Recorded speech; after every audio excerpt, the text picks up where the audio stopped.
When I start creating a ballet, the inspiration comes from a lot of different places. Sometimes it's the music, then it can be the reverse, which is, I have an idea. In the case of this last piece, I had the basic idea about this trilogy about based on Greek tragedies, and then three female heroines from around the Trojan War. And I tried to define what was really important to me in that piece and that character, what I was trying to say. So it became this anti-war kind of statement.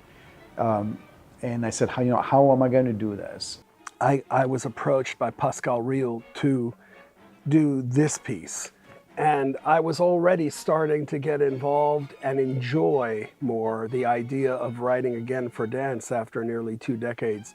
So when he asked me to do this, and he told me that Michael Torkey and Aaron Kernis, who had been colleagues and friends for 28 years, had already written the first 2 sections of this trilogy, it was very hard to say no to this. I told him what I wanted to do, what was the main character, what was the theme of the piece, and a very loose sense of structure. He was talking to me about the Cassandra myth in Greek mythology and how he felt it was relevant to today. I wanted to do something that would be based on, the Greek story, but talk about contemporary. So it becomes a metaphor, conflict between East and West, and the one that we are living today in Syria, which is the same. People who end up, to be refugees and have to go to the West. The thing I took away from my first conversation with Pascal was how committed he was to making this story, this myth, relevant to our lives today. And that was one of the things that made me a lot more interested in doing this. So we discussed the modernity of it, and I said, I want a piece that is not going to be narrative or choreography that's telling a story.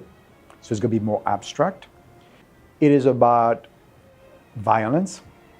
So we need, music that has the sense of violence. And we started there, and I said, I need a crazy solo. He wanted to have a big solo for the principal dancer who's playing Cassandra.